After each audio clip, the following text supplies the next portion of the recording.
Hello दोस्तों, story line wise channel में आपका स्वागत है। आज की हमारी कहानी है जेठानी की अकड़ और देवरानी का स्वाभिमान। मालकिन, मैं जा रही हूँ। रमा की आवाज़ कान में पड़ी तो रुचिका बोली, खाना खा लिया?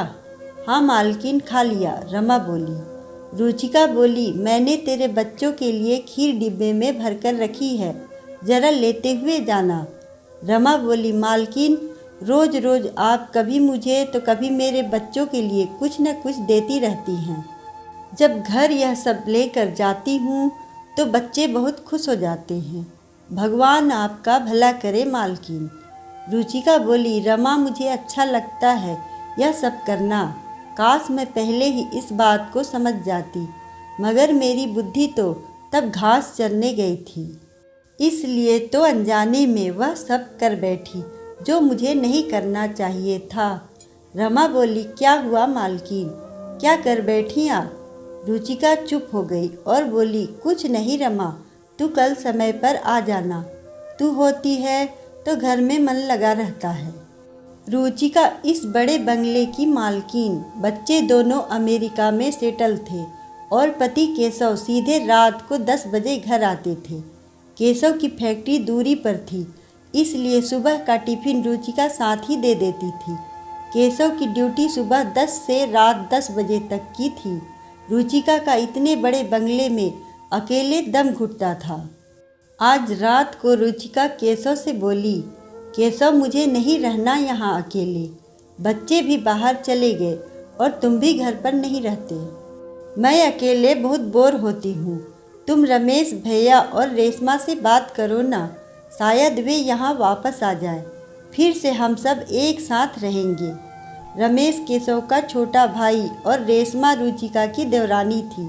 यह संयुक्त परिवार बरसों साथ में रहा, मगर केशव के माता पिता के मरने के बाद दोनों भाई अलग हो गए थे। रमेश और रेशमा दोनों अलग होने के बाद किराए के मकान में रहते थे।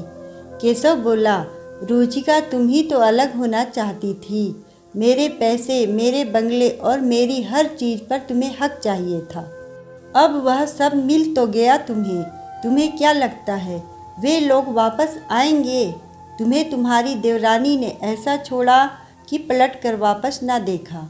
रुचिका को अपने किए पर शर्मिंदगी महसूस हुई और वह अतीत के गलियारे में चली गई। रुचिका और रेशमा दोनों जेठानी देवरानी कम, बहनें ज़्यादा लगती थीं। दोनों की शादी में भी बस 2 साल का ही फर्क था, इसलिए दोनों की खूब पटती थी। सास विमला जी भी दोनों की जोड़ी की बलाइयाँ लेती, क्योंकि उन दोनों की वजह से उनका संयुक्त परिवार आबाद था। केशव बड़ा भाई होने के साथ साथ घर का करता धरता भी था। उसकी फैक्ट्री जोरों में चलती थी और विपरीत रमेश एक साधारण सी कंपनी में नौकरी करता था। केशव रमेश को अपने साथ फैक्ट्री में लेना चाहता था, मगर रमेश अपनी साधारण नौकरी में खुश था। उसे कमाने की बहुत लालसा न थी। रेशमा भी रमेश से परेशान थी। वह भी चाहती थी कि रमेश यह छोटी नौकरी छोड़कर कुछ बड़ा करे, मगर रमेश नहीं माना। रेशमा और रमेश में अक्सर इस मसले को लेकर लड़ाई हो जाती। रेशमा चाहती थी कि रमेश केशव भैया की फैक्ट्री ज्वाइन कर ले, मगर रमेश कभी कुछ बड़ा करना ही नहीं चाहता था। वह अपनी साधारण नौकरी से बहुत खुश था। रेशमा रमेश से कहती भी थी कि कहीं ऐसा न हो कि आपकी छोटी सी नौकरी के कारण कल के दिन हमारे बच्चे बड़े होकर आप पर सवाल दागे कि संयुक्त परिवार होने पर भी पापा एक साधारण नौकरी क्यों करते थे, जबकि ताऊ जी फैक्ट्री संभालते थे। पापा भी तो ताऊ जी के साथ उनकी फैक्ट्री में उनका साथ दे सकते थे। यह सब सुनने के बाद भी रमेश के कानों पर जू तक नहीं रेंगी और वह उसी कंपनी में नौकरी करता रहा जहां वह पहले से करता आया है। प्राइवेट कंपनी होने के कारण एक दिन रमेश की नौकरी चली गई, जिस वजह से रेशमा बहुत परेशान हो गई। तब रुचिका बोली, फिक्र मत कर पगली, जिंदगी का हर एक दिन अच्छा हो यह कोई ज़रूरी नहीं। शायद भगवान भी रमेश भैया के लिए कुछ अच्छा चाहते हैं। केशव ने फिर से रमेश को अपने साथ लेना चाहा, मगर रमेश का वापस वही जवाब था और रमेश दूसरी नौकरी की तलाश में निकल गया। रमेश को नौकरी नहीं मिली, तब तक केशव पूरा घर अकेले चलाता रहा। एक दिन रमेश को फिर से वही साधारण नौकरी मिल गई और रमेश फिर से काम पर जाने लगा। धीरे धीरे दिन साल गुजरने लगे और बीच में केशव के माता पिता का भी देहांत हो गया। अब धीरे धीरे परिस्थितियां भी बदलने लगीं। केशव की फैक्ट्री जोरों में चलने लगी थी, जिस वजह से घर में पैसों की बरसात हो चली थी। रुचिका को अपने पति की कमाई पर घमंड होने लगा था और वह देवर रमेश और देवरानी रेशमा को हीन दृष्टि से देखने लगी थी। वैसे भी जिस सास ससुर की वजह से यह संयुक्त परिवार आबाद था, वे तो अब रहे नहीं थे। एक दिन रुचिका के मन में ख्याल आया कि अगर मेरा पति घर का एक्स्ट्रा खर्चा न निकाले तो रमेश भैया अपने दम पर इतने खर्चे नहीं निकाल सकते। यह फैक्ट्री, यह बंगला, इन सभी का सिर्फ मेरा अकेली का हक है, क्योंकि मेरे पति की बदौलत ही तो यह घर, गाड़ी, शान शौकत है। मगर रेशमा भी तो यही रहती है। कल के दिन वे लोग हमसे हमारी सारी चीज़ों में हिस्सा भी मांग सकते हैं। इसलिए अब रुचिका ने ठान लिया था कि वह कैसे भी रमेश और रेशमा को इस घर से निकाल कर ही दम लेगी। बस उसी दिन से रुचिका ने घर में कलह का वातावरण पैदा कर दिया। रुचिका के बच्चे बड़ी कक्षा में पढ़ते थे और रेशमा के बच्चे छोटी कक्षा में पढ़ते थे। एक दिन रुचिका बोली, रेशमा, तुम्हारे बच्चे बहुत डिस्टर्ब करते हैं मेरे बच्चों को। हो सके तो इन्हें अपने कमरे से ज़्यादा निकलने मत दिया करो।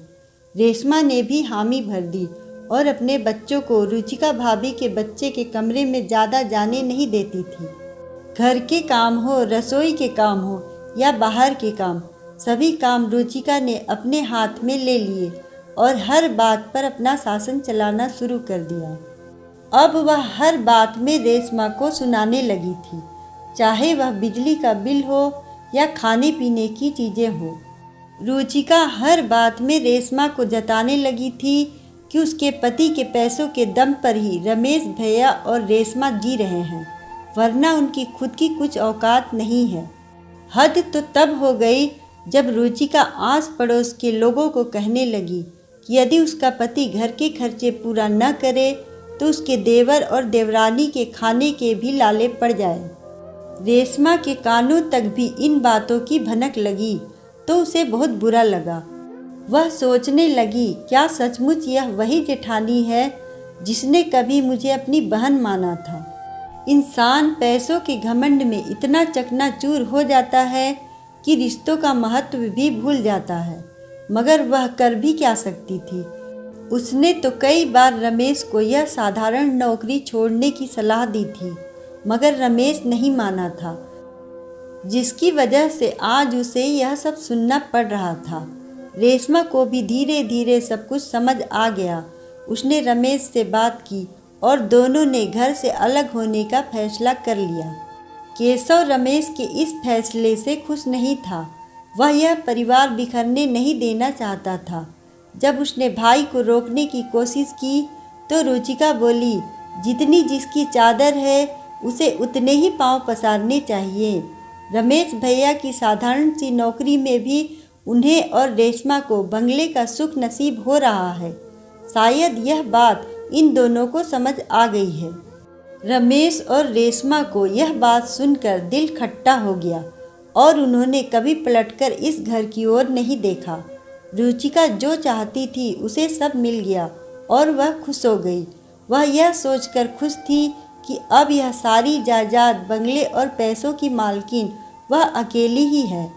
धीरे धीरे वक्त गुजरता गया और रुचिका के बच्चे विदेश जा बसे और केशव अपनी फैक्ट्री में और व्यस्त हो गया। अब घर में पूरे दिन कोई नहीं रहता था उसके अलावा। वही बंगला जो हमेशा सबके शोरगुल से आबाद था, आज यही बंगला रुचिका को अकेले में काटने दौड़ता है। देवरानी रेशमा और रुचिका के रिश्ते खट्टे हो चुके थे, इसलिए इतने सालों से बातचीत भी बंद थी।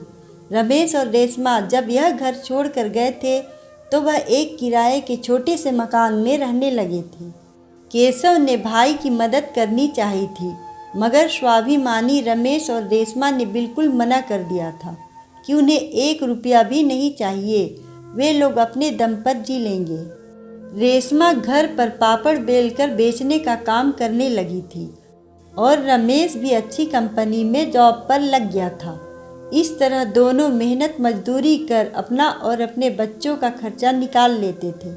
रुचिका के पास पड़ोस के लोग जो रेशमा से भी बातचीत करते थे, वे लोग रुचिका को रमेश और रेशमा की खबर दे दिया करते थे। रुचिका और रेशमा जब से अलग हुए थे तब से उनके बीच बातचीत एकदम से बंद थी, मगर आज रुचिका ने इतने सालों बाद सोचा कि क्यों न वह रमेश और रेशमा से फ़ोन करके बात करे और उन्हें वापस यहाँ रहने बुलाए।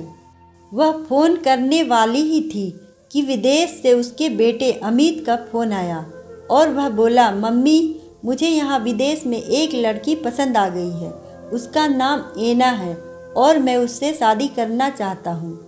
रुचिका बोली, बेटा तू जब भारत आएगा तब हम आराम से बात करेंगे, इतने बड़े फैसले फ़ोन पर नहीं लिए जाते। अमित बोला, मम्मी मैं भारत आना नहीं चाहता, इसलिए तो आपको यह बात फ़ोन पर ही बता रहा हूँ। 1 महीने बाद मैं और एना शादी करने वाले हैं, आप पापा को बता दीजिएगा, बस यही बताने को फ़ोन किया था। और अमित ने फ़ोन काट दिया। रुचिका तो यह खबर सुनकर बेचैन हो उठी थी। उसने तुरंत केशव को फ़ोन करके सब बताया।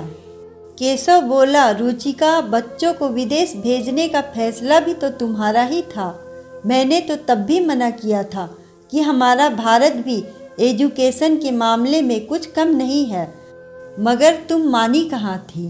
तुमने कहा था हमारे पास इतना पैसा है, हमें हमारे बच्चों को विदेश भेजना चाहिए।